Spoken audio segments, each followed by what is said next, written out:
Suit up, strap in, warm the tires, and leave on yellow. Time for the MitsuTimes podcast, presented by MitsuTimes.org, the home of the fastest Mitsubishi cars. With your host, Josh. Hey, what's going on, guys? It's Josh with MitsuTimes. Our guest today is Brandon DeBoca. He is the owner and driver of the 4G63 swapped Smart FourTwo. How you doing today, Brandon? Oh, good. Yeah, it's pretty cool to finally be on here. Definitely. I think, every time I post an update on your car, a lot of people are kind of taken aback by it. So I want them to hear the man behind the creation here. Yeah, I might have a couple of good little stories about it, but it's, I don't know if you noticed that I beat a Hellcat with it last year. That was probably the most exciting time I've had with the car. Oh my gosh. I bet you really hurt his feelings. Yeah. All right, Brandon, can you tell us a little bit about the setup on your Smart FourTwo? Yeah, it is a stock 2-liter 1G bottom end out of a 92. It's got Telford 262 cams, some valve springs in it, 14B, totally stock, 6 centimeter 14B. That's pretty much the motor. It's got ECM link in it, 2G Talon harness. For whatever reason, I used a 2G harness and a 1G setup. I don't know why. I just thought maybe the 2G setup was a little bit better. It's got a Hyundai shifter, just out of that I found at the auto wrecker, just because it looked like it would work. The same setup like the new Lancers and stuff. Running out with a Force 4 shift box, because pushing buttons, that gets in, so slapstick is a little bit better. I never even bothered trying to get the TCU to work on it. I don't even think I have a TCU for it anyway, so there's really no point. Works out. Yeah. It's got a front-mounted intercooler. It's like I think it's the 8-inch tall 1G race front mount. I don't know what it, but it's like a decent one. It's not some eBay junk or whatever. But the interesting part is that it's at the front of the car, so it's running about 6 feet in and out piping. So I don't know how efficient that is, or how much boost drop I'm getting off of it, because most people don't run a system like that. I just did it. It was I had laying around, so I figured I'd see how it works. Other than that, I don't know. It's a Walbro 255 fuel pump, and it's in a stock tank. Oh wow! I didn't change the fuel tank. I had to modify the baffling in it a little bit just so it would get enough fuel, because it has like a pretty crazy baffling, and I actually just took and drilled some holes in it. Oh wow! Yeah, I was logging the fuel pressure because I wasn't there at first. So what motivated you to put a 4G63 in a smart car in the first place?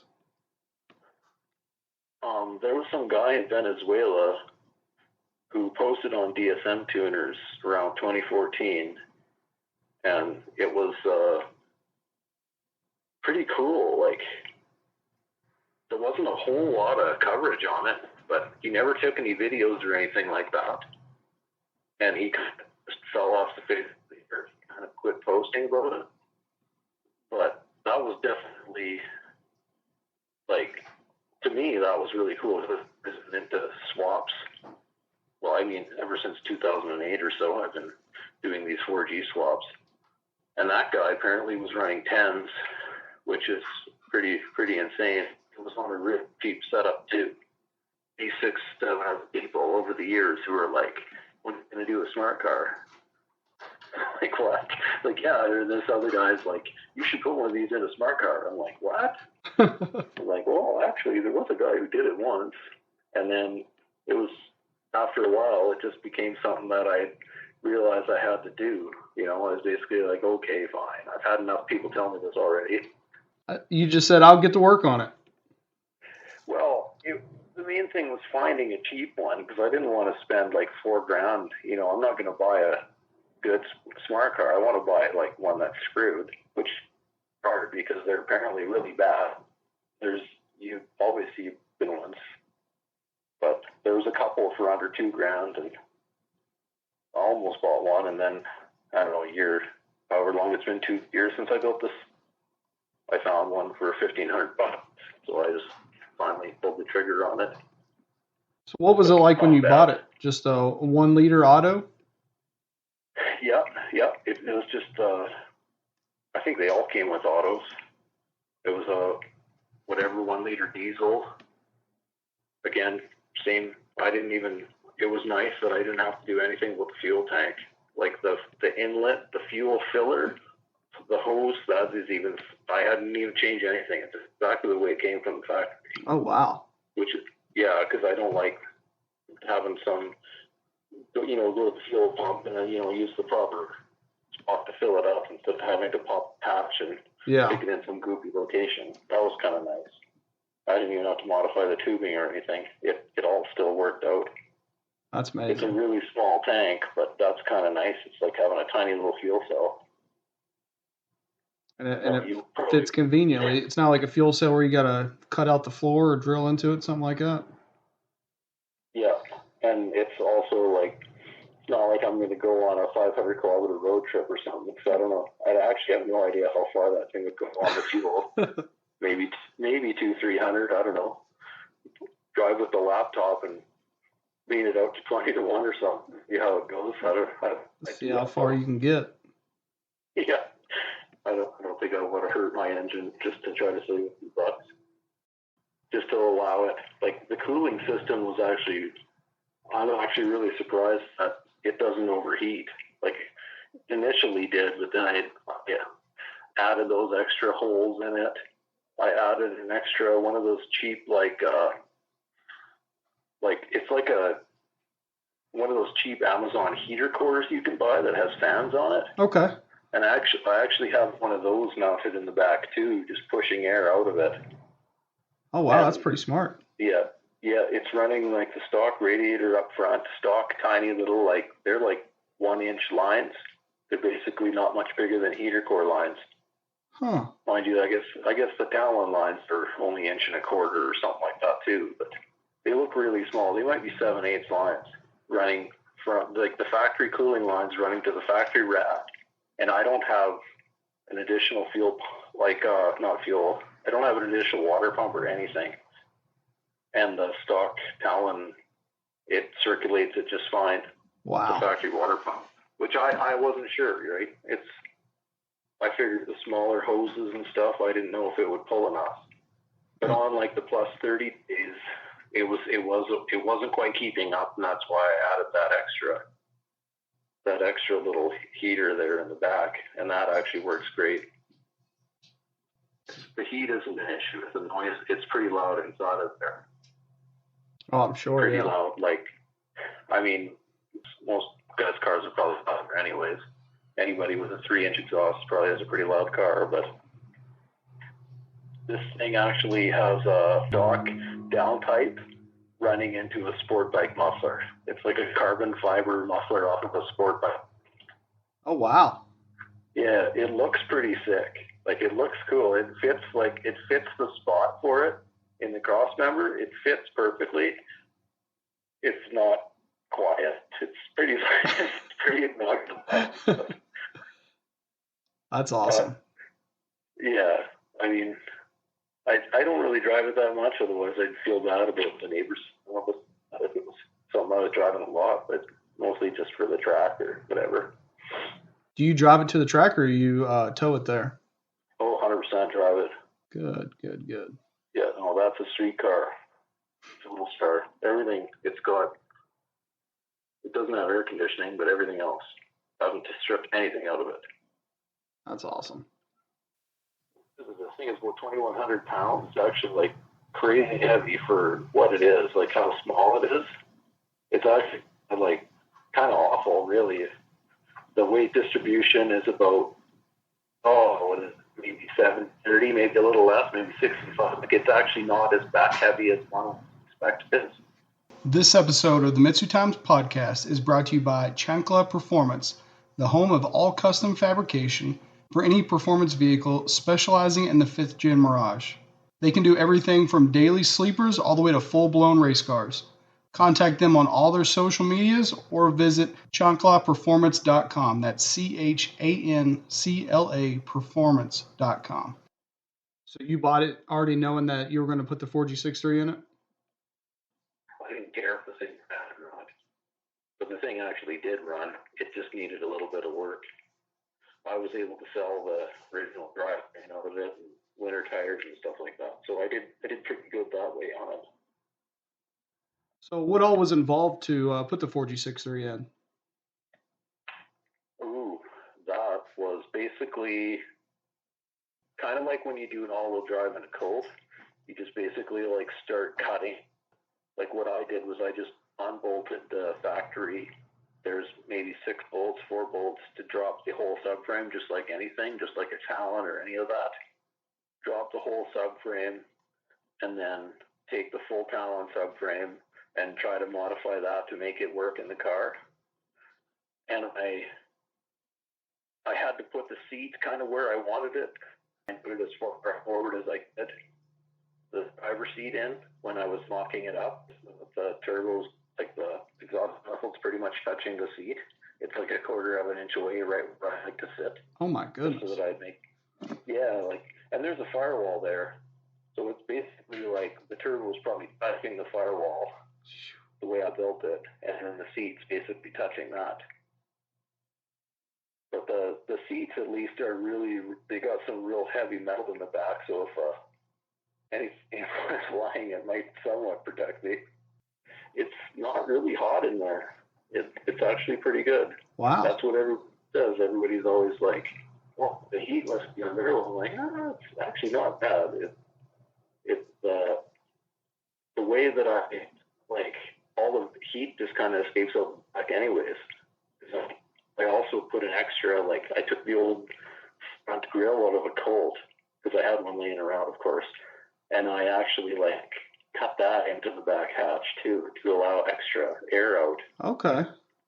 Yeah, it's on one of the pictures on my Instagram there. There's a picture of how I just, hacked it in there and painted it flat black. You can't even tell. You can, but I mean, the average person isn't going to notice it.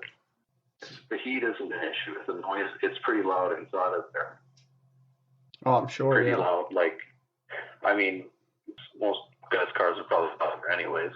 Anybody with a 3-inch exhaust probably has a pretty loud car, but this thing actually has a stock down pipe running into a sport bike muffler. It's like a carbon fiber muffler off of a sport bike. Oh, wow.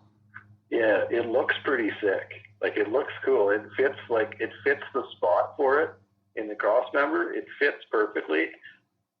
It's not quiet. It's pretty obnoxious. That's awesome. Yeah, I mean, I don't really drive it that much, otherwise I'd feel bad about the neighbors if it was something I was driving a lot, but mostly just for the track or whatever. Do you drive it to the track or you tow it there? Oh, 100% drive it. Good. Yeah, no, that's a street car. It's a little car. Everything, it doesn't have air conditioning, but everything else. I haven't stripped anything out of it. That's awesome. So what made you choose the 4G63?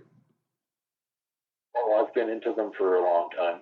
I ever since 2001 or 2 or something like that. So I just had all the stuff already, so it was a no-brainer to go with that. Okay. Well, I had all the ECM, like every single part that's in that car, I already owned before I bought the car. Just had laying around. I've had a whole bunch. I've had a lot of different Colts and Talents and stuff, so I've been into them for a long time. You said you had most of the parts laying around. If you could start this build all over again, would you still, do it how you did it the first time? Good question. Because I don't know if there's any other way I could have done it. I know that the guy in Venezuela, he was able to keep it narrower somehow, but I don't know how he did it. He must have had custom axles. Because I seem to recall in his thread that he said he was breaking axles a lot too. Oh. And I don't have that issue because I'm running stock axles, so there's nothing to worry about there. But it's also really wide. And I mean, most people don't really know though. Like they still walk right past it. It's completely invisible. Like which is weird because anybody who's a little bit into cars should be able to look and see the ghetto fender flares on it, and you know it's got to be 6 inches wider than stock at least. But nobody really looks at smart cars, so nobody really cares. Gives you a signal that something else is going on. Yeah, like I don't know. I definitely didn't do a perfect build or anything, but one thing I probably wouldn't choose to go with that exact same car again because, you know, it's insanely fun at the track, but it's just too small to really go fast anymore. Yeah. That's the only problem with that car. It's, I don't know if I was going to respond this in a different question or not, but I don't know if you've heard of Faster Proms. No. They're, it's like a YouTuber, I guess. Okay. It's pretty common, like tuning shop. They used to do EEPROM chips or something like that. That's where I think that's where Faster Proms came from. And they actually did, what's that Honda K24, I think it is. Uh-huh. They did a smart car, totally different than mine, way better. And they've got like 600 wheel horsepower in theirs. Oh, wow. And yeah, they've wrecked it like twice. I think they wrecked it twice. Like the guy is lucky to be alive. And he like rolled it. He like let some buddy drive it and roll it. They're kind of don't really talk too much about the details. It's one of those places where you got to watch like a half-hour video just to get anything on it. But they started their car pretty much like after I started mine, and like they're a big YouTuber. Like everybody knows who they are. So okay, I'll have to look into that. Their car's way better, but like there isn't really, you know, mine. You can just drive it. You know, it looks kind of stock. Theirs just looks like a roll cage on wheels. So. But yeah, that thing's like 600 wheel. I don't know how anybody could keep that on the road. Like this thing, I've had mine up to like 120 miles an hour probably. That's already way too fast. Feels unstable. They were only ever supposed to go 140 from the factory, like kilometers an hour. Oh, goodness. What is that, like 80 miles? Yeah. Something like that. They were like governed to that because they're unstable at high speeds. Wow. That's the thing about this car is like, I'm kind of a bit fearless, but I don't actually want to kill myself. I mean, it's fun, you know, but it's also kind of like, well, okay, now, like, I kind of just wanted to be a 0 to 60 car, you know, right? 8-mile car. But those guys are running like 600 wheel. I don't know. That's too much. Yeah. With that all being said, what makes you keep pushing this car, or what makes you keep going with it? It's so, like, if you like attention, this car, you take it to the track, and man, the announcer never stops talking about it. It's awesome. There'd be a couple on my Instagram there, on the smart one there, but there's the odd, you can hear the people of the crowd, and that's definitely motivating, if there was ever motivation. I mean, that wasn't really the thought. I was basically just doing it for science. Like, for me personally, not for, you know, not trying to make the world a better place or anything. I was just doing it for fun. Like, why not? I want to be that crazy person with the smart car. Yeah. What are your goals for 2022 with this car? What do you want to do with it this year? Oh, I don't know. It'd be cool to try to get my 0 to 60 down. Yeah.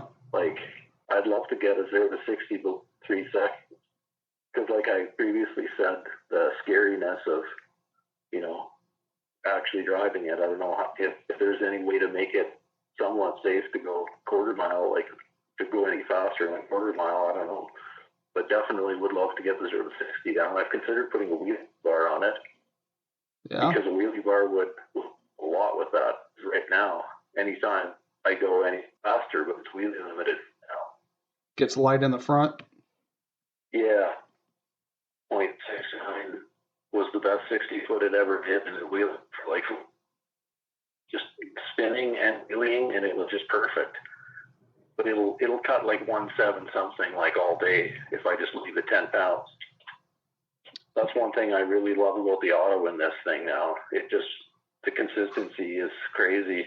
For wheelies and stuff, you can just launch perfectly every single time.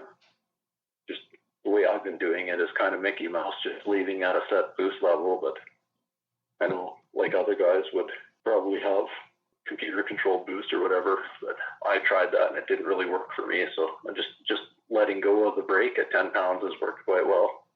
I mean, I would ask you about your quarter-mile goals, but doesn't sound like you really want to keep doing that. I mean, I probably would, but I don't know how much faster I can get than 11. I think that's what I did, like a high 11.6 or something like that. Yeah. I don't know. Like obviously a wheelie bar would maybe 10 with a 14B would be doable, but I'm not sure. Like if I had a better tuner, like actually get somebody who knows a lot more than I do, I might be able to make more. I mean, I could try a water to air intercooler. I think that would make a huge difference too, because right now my air is traveling about 6 feet and back. Yeah. Because the intercooler's in the front of the car. Right. And I'm not sure how bad that is because nobody else does it. So everybody else who does the same thing, they usually have the intercooler would have a water to air. I think that's what the MR2s had. What events do you plan to attend in 2022? Somebody could come out and see this thing in action. Well, every time there's a street legal at the track is I like to go, and I really love to put it in a car show or two. I ever did that once with my Colt. It was fun.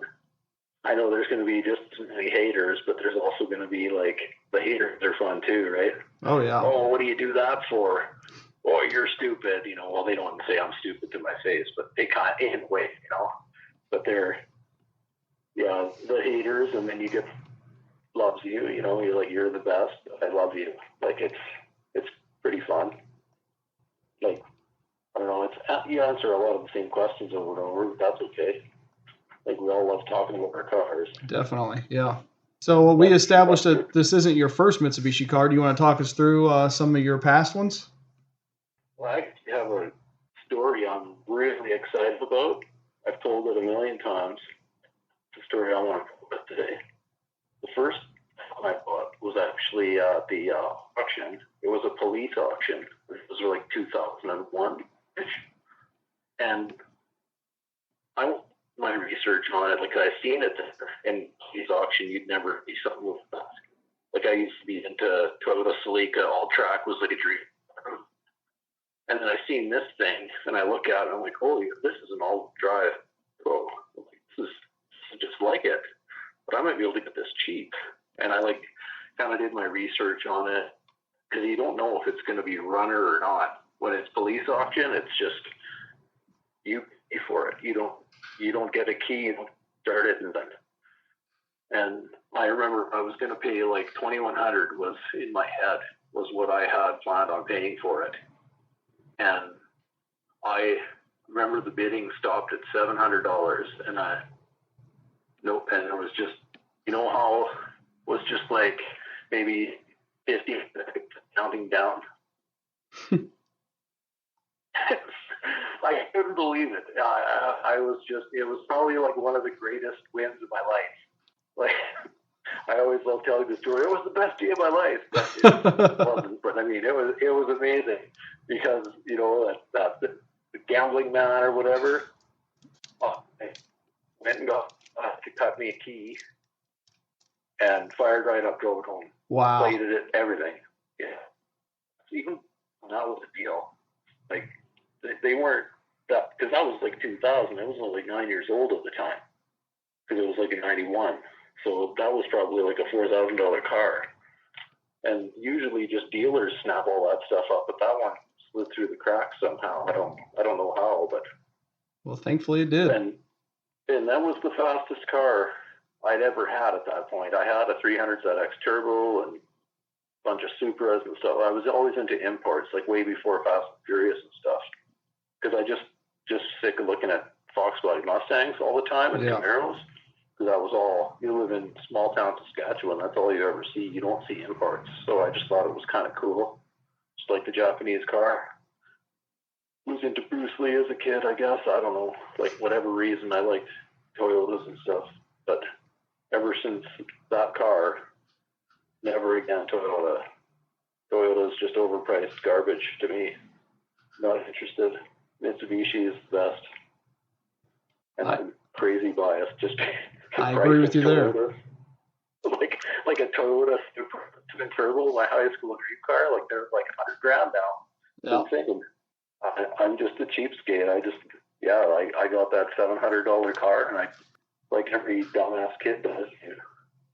There wasn't nearly as much info back then, but I mean, you could figure out how. There was that Dodge Garage or whatever. You figure out how to do a manual boost control and exhaust and stuff like that, anyways. And then all of a sudden, you've got like 250 horse or something. Yeah. It buried the speedometer on the highway. I think I did like 150 miles an hour in that thing. It was amazing for the price. Yeah. And then every time I basically could get a deal on one, I would buy them after that. It just started from there. And it's like, how do you get out of them now? I've probably got 7 or 8 engines now. Like, how do I can't just, right. I'm going to get into something else, because when you've been into it for that long, you just know how to fix them. You can pretty much just look at them and, oh, well, that's looser. You pretty much just know after a while. You can diagnose it just by hearing it. Pretty much. And if you need anything, it's like better than the dealership was back in 1991. Every part sitting there. Mm-hmm.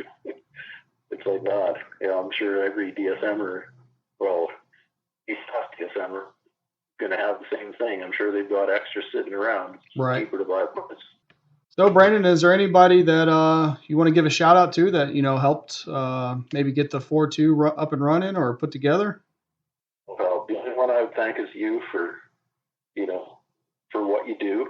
Thank for you. The community. It's given me a platform to brag about my smart car and seeing the times. That's a big thing, because we're all a little bit competitive, even though we're mostly just competing with ourselves. It's still, I look on there and I'm like, ooh, I'm like the 5th 14 year with it, whatever.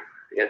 It's not even a DSM. It doesn't count, but in my own head, it counts. It's something. Yeah, Phil Beers keeps asking me to bring back the 14B list. I guess we'll have to get it put together. Well, I don't know if it actually is, but it still says in there, if you look at it, and go through it and look at who all has. There's a dude on there with an Oliver Talon that's like a 10 something. Yeah. I don't think it's actually the fastest in the world, which is the fastest on MitsuTimes or whatever, but it's pretty fun because it's so cheap to go 14B. Right. That's the big thing. To do 11s with a 14B speed in a light car, to do what's been done is obviously not cheap. Well, all right, Brandon, I appreciate you coming on and sharing your story of your smart car. Yeah, no problem, man. I enjoyed it. Always like talking about it. Thank you for listening to the MitsuTimes podcast. Check out our Instagram and Facebook for daily updates. Get added to our list by going to MitsuTimes.org and clicking Submit a Slip. Thank you to all of our sponsors.